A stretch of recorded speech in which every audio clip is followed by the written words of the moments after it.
I don't know the name of this rest stop, but it's on I-5 somewhere near Fresno. Might be on Highway 99 somewhere near Fresno. I'm not real sure. I've just been following the road signs more than the GPS. And as you can see, it's a beautiful rest stop, lots of trees and grass. Last night when I came, it was literally full. I was really blessed to get a parking spot here. There were trucks lined up all along the roadway coming in here.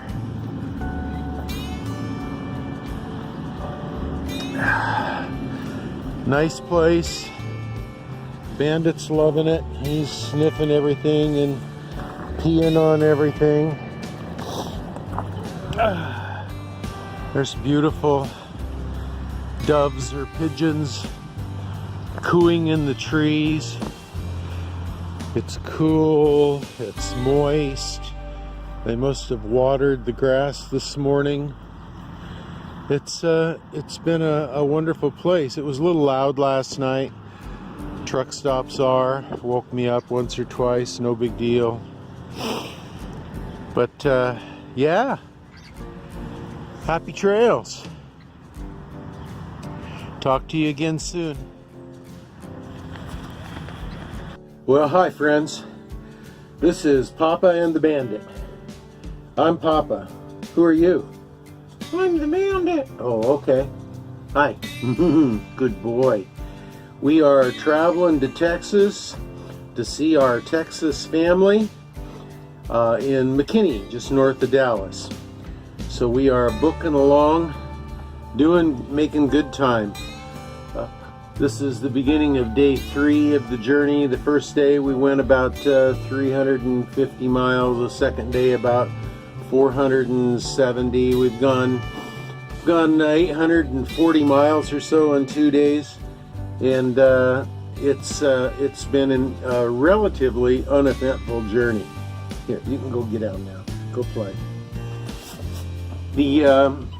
One of the impressions that I have of the trip so far is just how mountainous southern Oregon and northern California are. Just miles and miles and miles. It seems like it would never end.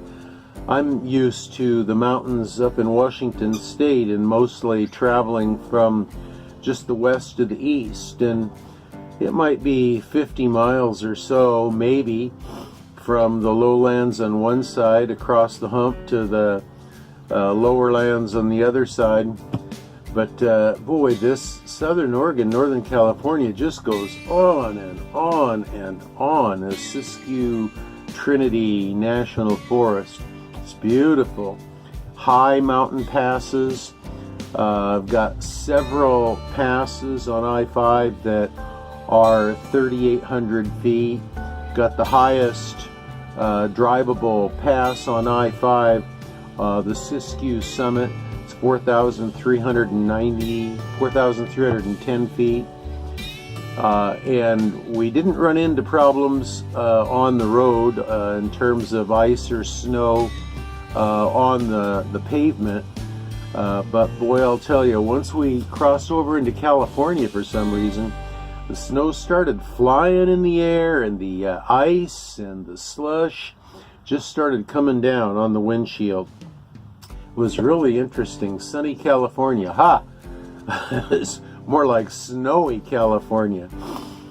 So we are at a rest stop here in Central California, just south of Sacramento, south of San Francisco, kind of west of Fresno.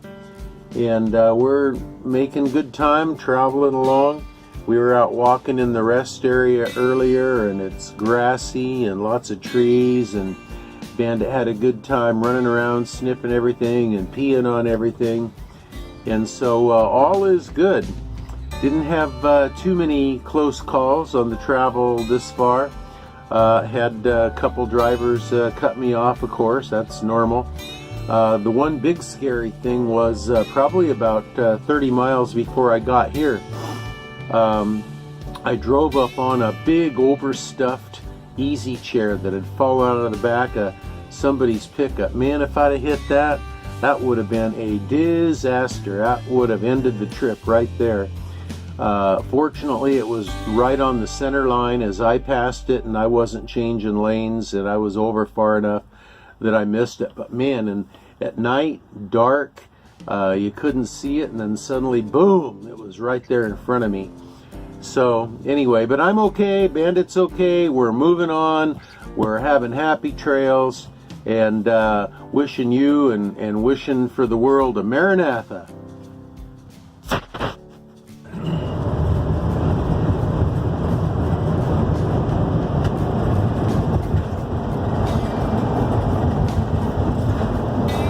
Very typical example of Northern and Central California. Tremendous agriculture. Orchard after orchard after orchard. I assume some of them are oranges, but I've also seen signs that have said olives. Pretty cool.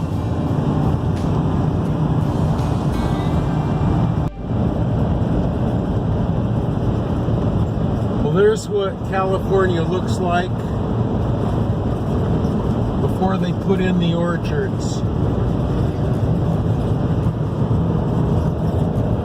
It's like a high desert or a high prairie.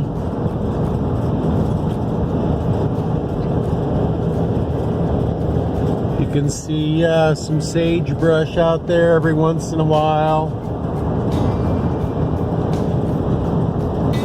But when they get some water in here and they irrigate and they plant, it's a very productive land.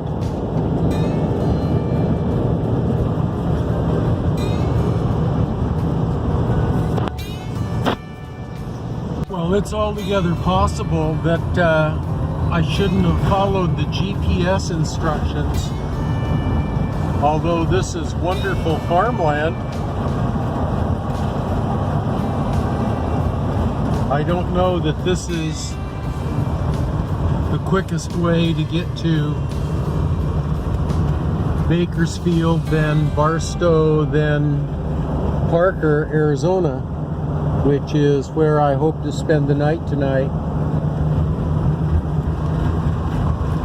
Well, we get to see some of the farmland right down on farmland level. You know, the sea level of this valley is only like 10 feet. Now, it's low. Anyway, talk at you soon. Woo! Look at all of the wind-generating windmills. Holy smoke, there are a bunch of them. Some down close, right down on the flat of the land that we're driving on. But up on the hillside and up on the mountains, there's hundreds and hundreds and hundreds of windmills. I know these big ones down here, the arms on those windmills are huge. They're like 50 feet long. They're gigantic. It looks like up on the hill though, there are both some really large ones and some that are much smaller. Crazy. This is going over the mountains from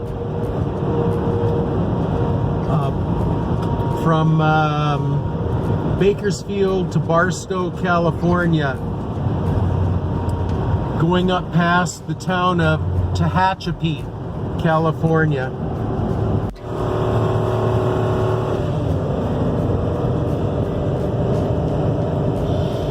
Check that out. Is that beautiful? Or what? California rolling hills on the way up into the Sierra Nevada mountains. Yahoo!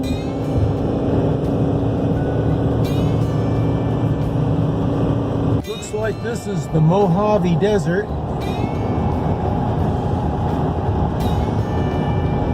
The reason I kind of suspect that is the sign back there a ways said the city of Mojave.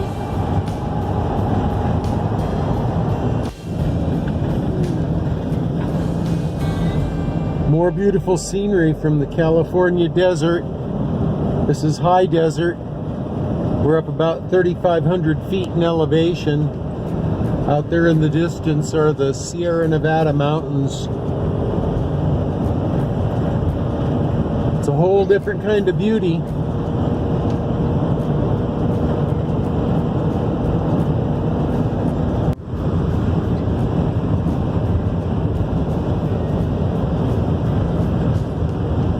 Just some more beautiful scenery.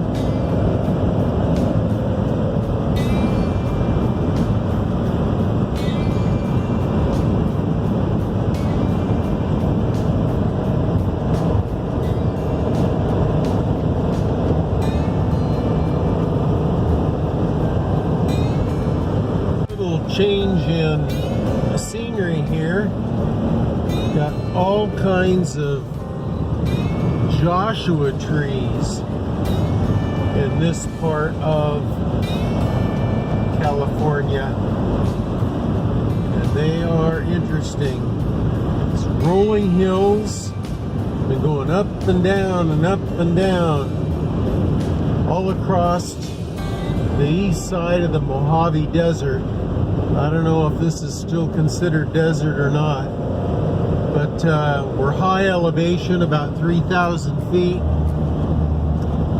and lots of these trees. Look at them all. It's amazing. Trees!